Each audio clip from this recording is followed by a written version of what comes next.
ऐसा है जी, पहले तो आपका सबका वेलकम है कि आप सभी आए।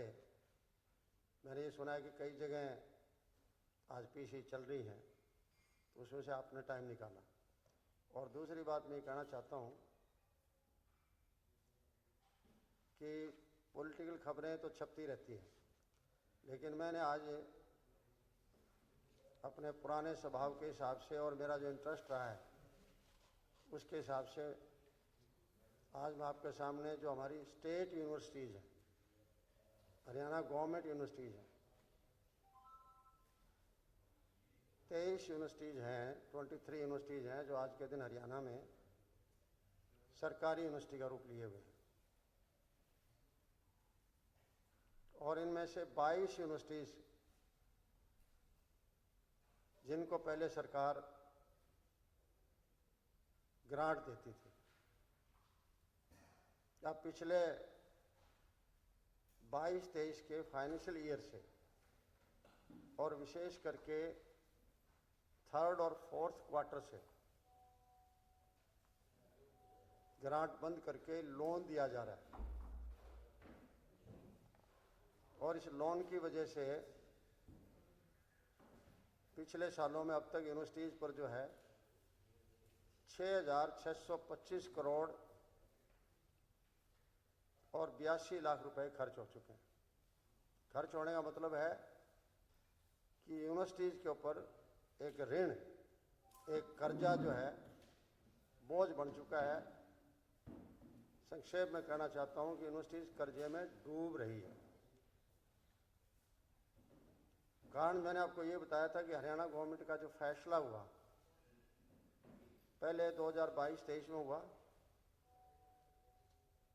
ये 29 अप्रैल 2022 को, और इन्होंने लेटर जारी किया 10 यूनिवर्सिटीज़ के लिए कि फर्स्ट इंस्टॉलमेंट के रूप में आपको 147 करोड़ रुपए हम लोन के दे रहे हैं। तो उस वक्त यूनिवर्सिटी के टीचर्स ने, नॉन टीचिंग स्टाफ ने और जो जागरूक नागरिक थे, मैंने भी आवाज़ उठाई थी कि इससे तो यूनिवर्सिटीज़ धीरे धीरे बंद हो जाएगी। तो विरोध देख के सरकार ने उसको ऑर्डर को वापस ले लिया था और कहा यह था इसको ग्रांट इन एड ही माना जाए, लोन ना माना जाए। इसके बाद क्या हुआ,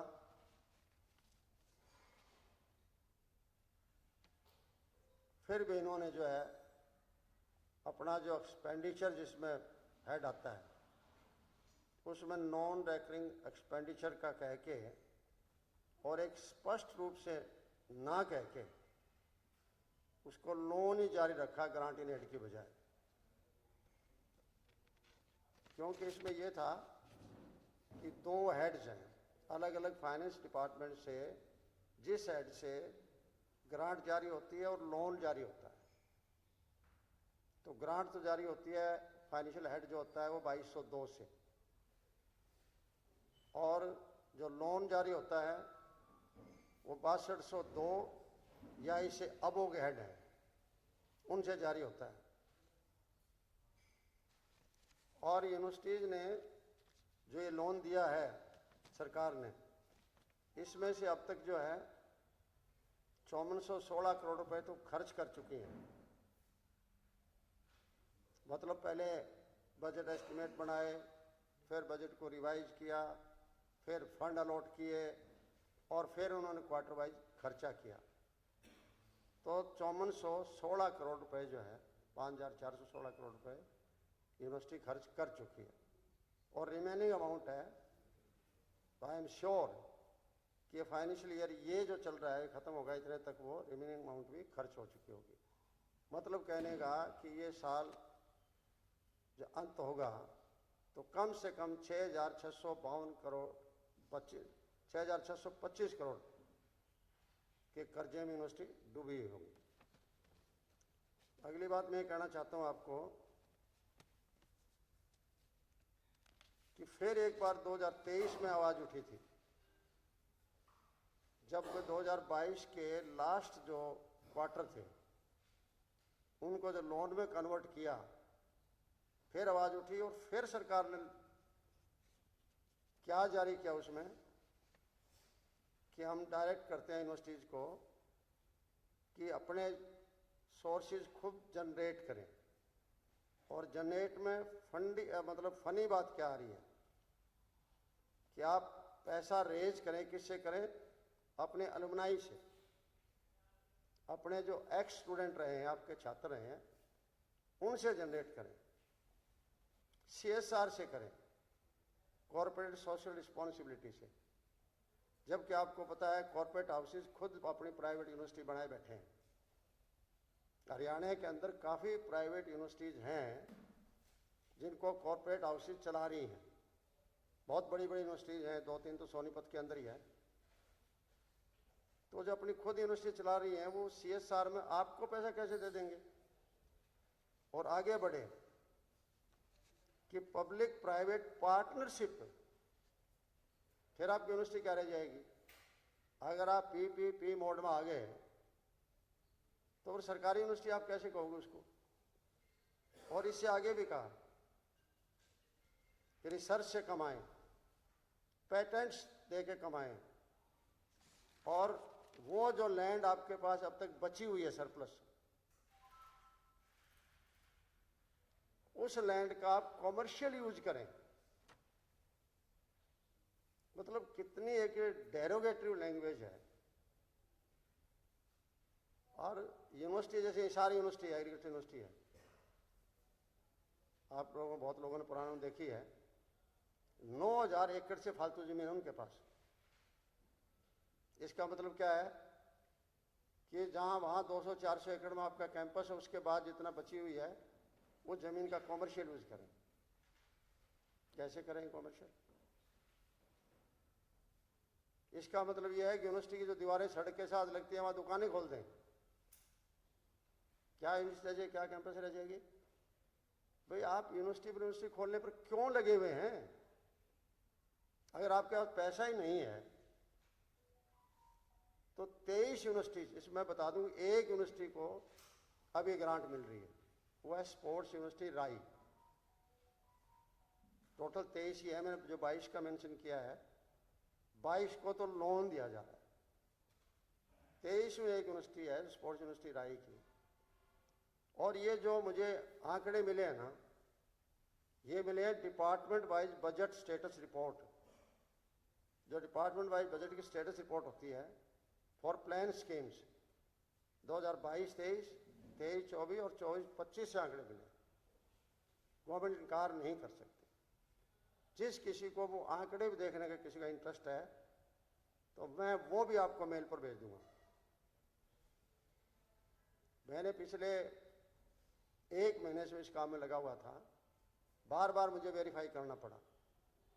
क्या हो रहा है कि आप सैंक्शन लेटर जो जारी करते हैं, उस सैंक्शन लेटर के अंदर आप एक तरफ तो आप लिख रहे हैं लोन हेड, इससे आपको दिया जाएगा, और नेक्स्ट शब्द लिख रहे हैं ग्रांट। अपने आप में कंफ्यूज है ताकि फैकल्टी को पता ना लगे, ताकि नॉन टीचिंग स्टाफ है, मतलब वहाँ का टोटल जो स्टाफ है उनको पता ना लगे। अब ऐसा होगा तो क्या होगा? अगर यही चलता रहा तो यूनिवर्सिटीज़ बंद हो जाएंगी, यही चलता तो यूनिवर्सिटीज़ प्राइवेट हाथों में चली जाएगी, और अगर प्राइवेट हाथों में चली गई तो आज जो इंटेलिजेंट बच्चे हैं, जो निम्न और मध्यम वर्ग के बच्चे हैं, वो कहाँ जाएंगे? सभी लोग तो प्राइवेट यूनिवर्सिटी में जा नहीं सकते। हमारे यहाँ एक लॉ यूनिवर्सिटी है सोनीपत प्राइवेट यूनिवर्सिटी, जिसका सालाना खर्चा मेरे ख्याल में 60-70 लाख रुपए है। कैसे चलेगा काम? जो एक प्राइमरी सेक्टर है एजुकेशन, इसका मतलब है कि आपने उसको खत्म करने का बीड़ा उठा लिया।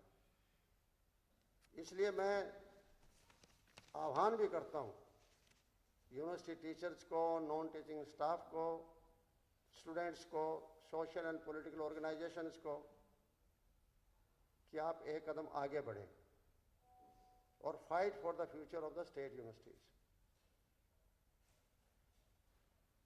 अब आपने इसमें से कोई बात पूछनी हो, मैंने जो कहना था वो ब्लैक एंड वाइट में आपको दे भी दिया है, क्यों कुछ ऐसी चीज़ें थी, आंकड़े थे, कुछ डेट्स थी, ये ब्लैक एंड वाइट में देना जरूरी था। आई होप कि आपको जो ये चीज़ मैंने दी है एक पब्लिक इशू है, सारी स्टेट का इशू है, उस इशू को जो है ना आप जितना हाईलाइट करेंगे उतना ही जो है स्टेट के लोगों को, खास करके चाहे वो टीचिंग फैकल्टी है, चाहे नॉन टीचिंग फैकल्टी है, चाहे स्टूडेंट्स हैं, और चाहे आगे आज स्टूडेंट्स हैं, चाहे आगे फ्यूचर स्टूडेंट्स हैं, सबको इससे बेनिफिट होगा। क्या सरकार का मकसद इसके पीछे यूनिवर्सिटीज को प्राइवेट हाथों में देना है? मुझे यही लगता है। देखिए, आप एक तरफ तो आप सरकारी यूनिवर्सिटी खोल रहे हैं, आपके सरकारी यूनिवर्सिटी की कोई शेप भी नहीं बनी अब तक। 22 जिले हमारे, 23 यूनिवर्सिटीज हैं। क्या जरूरत थी? अगर आपके पास साधन नहीं है, कोई अकेला यूनिवर्सिटी की थोड़ा ही है, यूनिवर्सिटी के अंदर आपने अगर रिसर्च वर्क कराना और कराना है, जैसे हिसार एग्रीकल्चर यूनिवर्सिटी है जिसके पास 9000 एकड़ जमीन है, उसकी 2 यूनिवर्सिटी और बन गई। एक यूनिवर्सिटी बन गई लाल Lajpat Rai animal science university, 1000 एकड़ जमीन हिसार के बाईपास के ऊपर वहां बना रहे हैं। 10 साल से यूनिवर्सिटी एग्रीकल्चर यूनिवर्सिटी में चल रही है, तो क्या दिक्कत है? वहां जाओगे फिर ये देखिए इस्टेब्लिशमेंट कितनी हो जाती है। Vice chancellor, pro vice chancellor, registrar, controllers, उनके साथ कितना स्टाफ। ये देखो ना कि एक यूनिवर्सिटी का मतलब ये नहीं है कि ये यूनिवर्सिटी में सिर्फ टीचिंग स्टाफ की बात है। वो टीचिंग स्टाफ दूसरी यूनिवर्सिटीज के अंदर आप अपनी सीटें बढ़ा सकते हो, सीट बढ़ा के क्या जा सकता है ये तो, लेकिन उसके बजाय आप वाहवाही लेने के लिए कि चलो हमने पलवल में यूनिवर्सिटी खोल दी, हमने कैथल में भी यूनिवर्सिटी खोल दी, गिनाते हैं। हमने सब जिलों में 2-4 जिले छोड़ के सब के अंदर हमने यूनिवर्सिटीज खोल दी हैं। और हॉर्टिकल्चर करनाल में एक और, सॉरी, एग्रीकल्चर यूनिवर्सिटी को जो किया है उसमें हॉर्टिकल्चर यूनिवर्सिटी अलग और ले गए, वो करनाल में। एनिमल हस्बेंड्री अलग गई, हॉर्टिकल्चर अलग गई, एग्रीकल्चर अलग होगी, जबकि तीनों एक ही चीज है, ये एक दूसरे जुड़ी हुई सर्विसेज हैं। आप बताओ जी।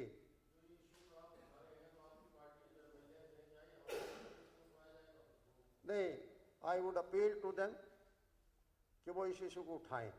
मैंने लिखा हुआ इसमें पॉलिटिकल एंड सोशल ऑर्गेनाइजेशंस है, क्योंकि अकेली जो हमारी पॉलिटिकल नहीं, पॉलिटिकल इसलिए है कि दे आर पब्लिक रिप्रेजेंटेटिव, इसलिए उनकी जिम्मेदारी ज़्यादा है। तो मैं तो सोसाइटी के ऑल सेक्शंस को कह रहा हूँ।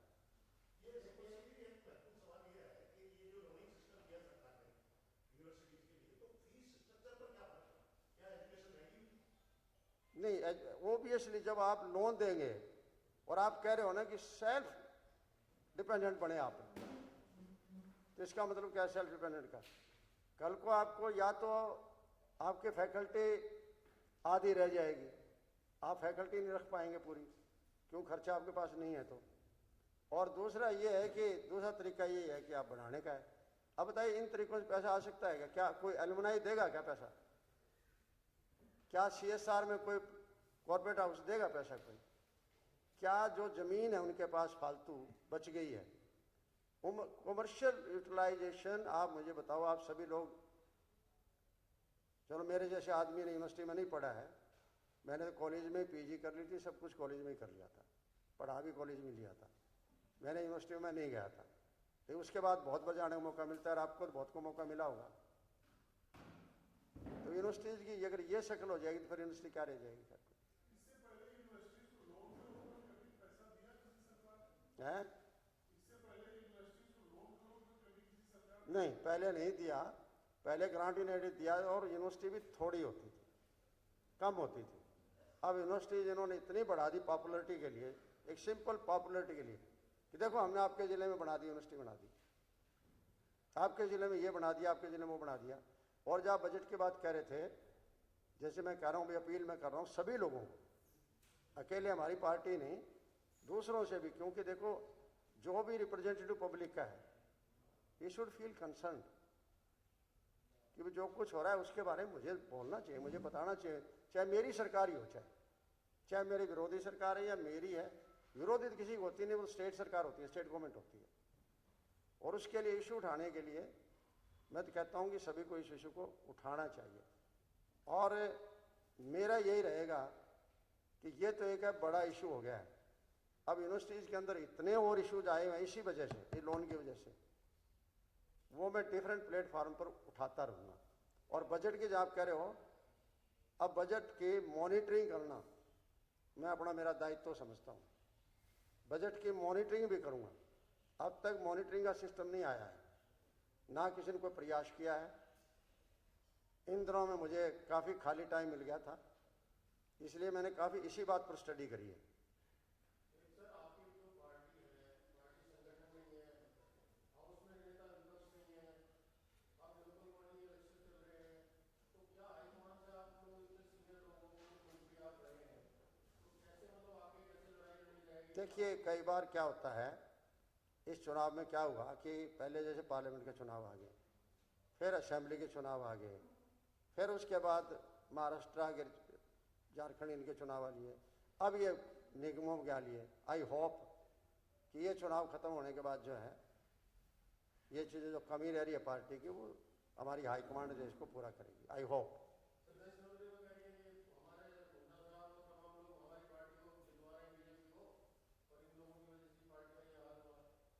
नहीं देखिए, मैं आज किसी पॉलिटिकल इससे अलग ट्रैक से प्लीज़ मुझे ना उतारिए आज, क्यों मेरी न्यूज़ मर जाती है, क्योंकि आजकल क्या हो रहा है, लोगों को पॉलिटिकल में इस न्यूज़ में ज़्यादा इंटरेस्ट आ रहा है। जबकि मैं थोड़ा सा मैं आपको रिक्वेस्ट करूँगा कि चाहे आप 95% पॉलिटिकल पर लगा, लेकिन 5% मेरी वाली पर टाइम लगा देना। नहीं गर्म है, इसमें कोई तो नहीं गर्म है, लेकिन ये गर्म बहुत हो रही है, अब तो बॉयल हो चुका है, इसके बारे में मैं ज़्यादा नहीं कहना चाहता। नहीं, वो देखिए हमारा पूरा प्रयास है कि जो हमारी पुरानी कमियां रही हैं उनको हम पूरा करें, और इंट्रोस्पेक्शन करने की हमें ज़रूरत है और कर भी रहे हैं। देखिए कोई भी हो, चाहे जब कोई चीज़ आपके अनुमान से अलग आती है तो इसका मतलब कहीं न कहीं आपकी चूक होती है, तो चूक को पूरा तो करना चाहिए। करेगी पार्टी, करेगी, क्यों नहीं करेगी।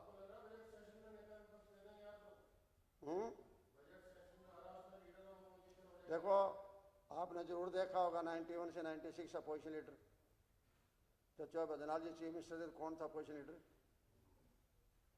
ध्यान है? किसी को ध्यान नहीं? ओहो, मुझे तो भूल गए सारे, फिर तो मैं था उस टाइम।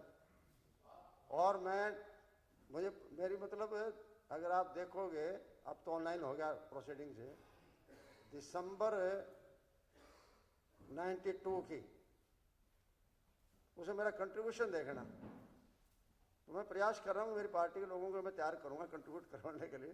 कितने लोग तैयार होते हैं वो अलग इशू है, क्योंकि